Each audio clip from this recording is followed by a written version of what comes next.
Ouais, il va y en avoir un autre. One more. Attends.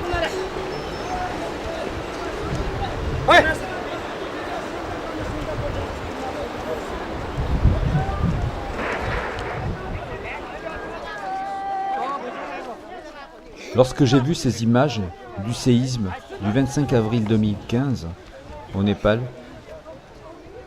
je ne pouvais pas m'imaginer que 4 semaines plus tard, je partirais pour une mission d'évaluation pour la Croix-Rouge monégasque. L'avion vient à peine d'atterrir. Comment vais-je retrouver le Népal que je connaissais avant ?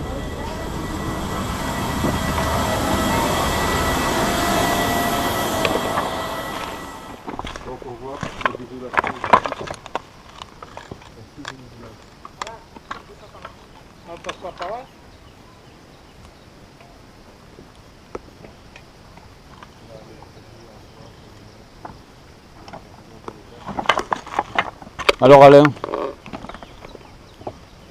qu'est-ce que tu me dis? C'est triste de voir la situation actuelle. Parce que Alain vient par ici depuis 93-95, hein, c'est ça hein? 95. Il a bien connu tous les villages et c'est un témoin vraiment précieux de... Ça fait mal au cœur. Voilà, un témoignage précieux de ce qu'il y avait avant, de comment c'était, la vie, etc. Et là... Et je pense qu'il va falloir reconstruire ça. C'est même pas possible. Je crois que ça ne va pas être possible. C'est pas possible de reconstruire. Il y a beaucoup de gens qui sont partis, comme on disait. Il n'y a pas de bulle qui puisse se dégager. On va choisir d'autres terrains, etc. etc. C'est une catastrophe. Voilà.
Là on est devant le camp de Kitchet, hein, donc c'est le camp des réfugiés du village de Kitchet qui se trouve de l'autre côté de la vallée.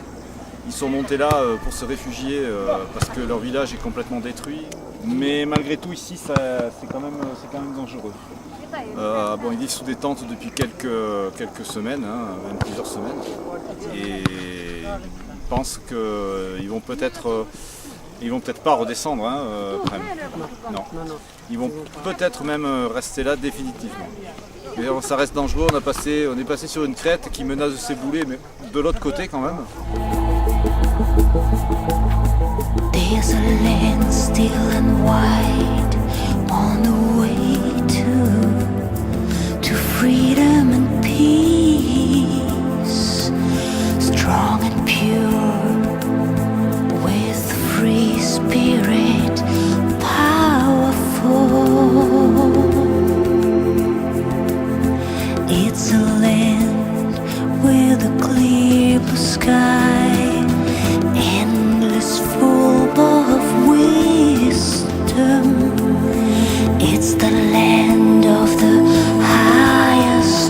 Denis est passé devant le dispensaire qui est complètement détruit. Qui avait travaillé l'année dernière, c'est ça? Oui, en février 2014, on était venu travailler 2 jours dans le dispensaire et ici là où il y avait plein de monde et une grosse consultation avec une gynécologue aussi.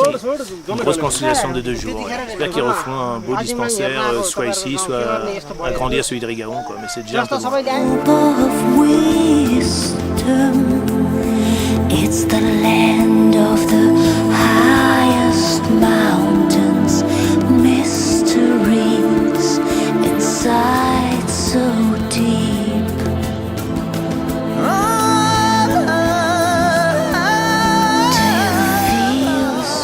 L'école de Tawal. Bon, tout peut s'écrouler quand même, hein. Oui, c'est clair.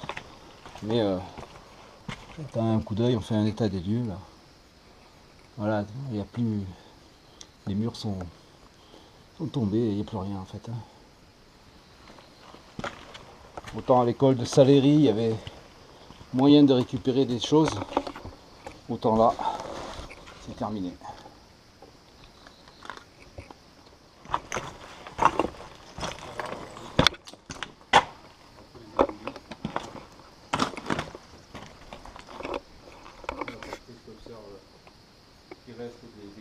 Ouais.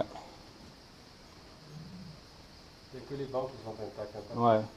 Ouais, mais comme enfin, je me faisais la réflexion tout à l'heure, que heureusement que c'est arrivé un samedi, que c'est arrivé un samedi à midi en plus, parce que là, sinon il y aurait eu des enfants dans les classes, si ça avait été dans la journée, un jour de semaine normal, et là il y aurait eu beaucoup plus de morts, hein, parce que là, avec tout ce qui est tombé, enfin tout le plafond qui est tombé, ça aurait laissé vraiment beaucoup de blessés, beaucoup de morts hein, parmi les enfants. Namasté. Ah là là, on a une école sous la tente. Hein? Et on voit qu'ils sont très studieux.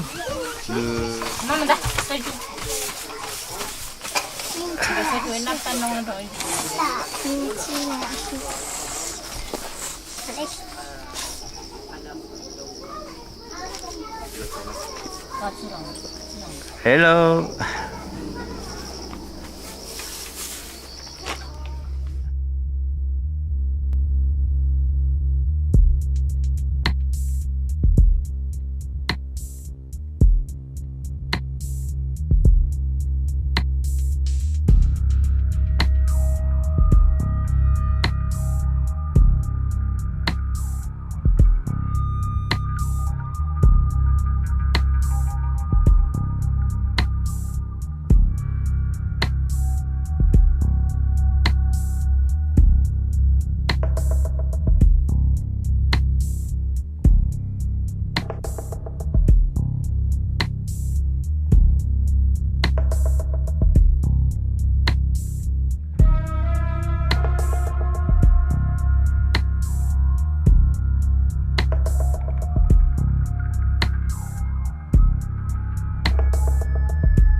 Commencé quelques jours auparavant par le village de Kaharé Bazar. Il s'agissait de superviser la distribution de tôles ondulées pour la couverture des abris provisoires contre les pluies de la mousson. Les habitants des villages, choisis par des comités ad hoc, ont marché plusieurs jours et parfois en famille pour venir prendre les 1500 roupies et les 18 tôles données par les associations Namasté Monaco, ACFN Avignon et la Croix-Rouge monégasque. Certains repartiront à pied, d'autres loueront à plusieurs un camion pour le transport sur au moins la moitié des chemins.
Pour le tremblement de terre et pour les éboulis, et ils sont venus s'installer ici. Oui, installés ici, mais pour travailler, ils doivent descendre à Tawal. Ils doivent descendre à Tawal.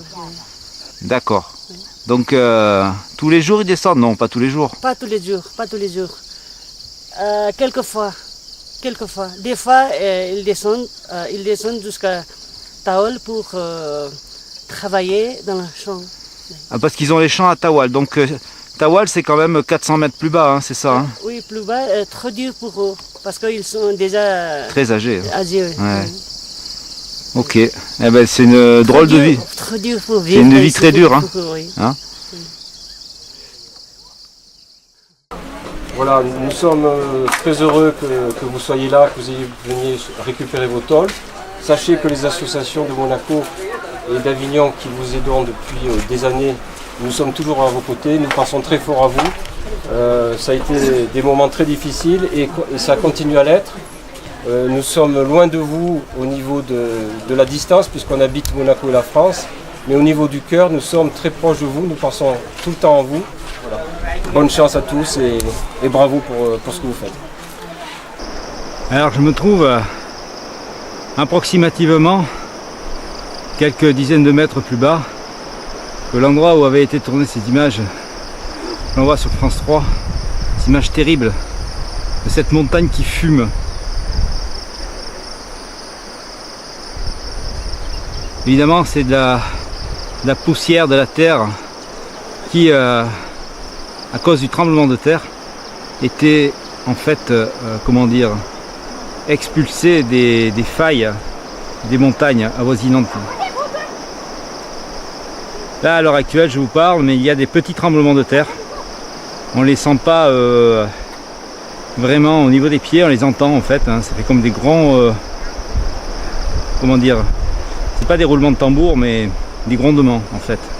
Il y en a eu 2 là, donc quoi tout n'est pas fini. Donc on voit cette vallée par laquelle on est passé, là où on est allé en fait, hein.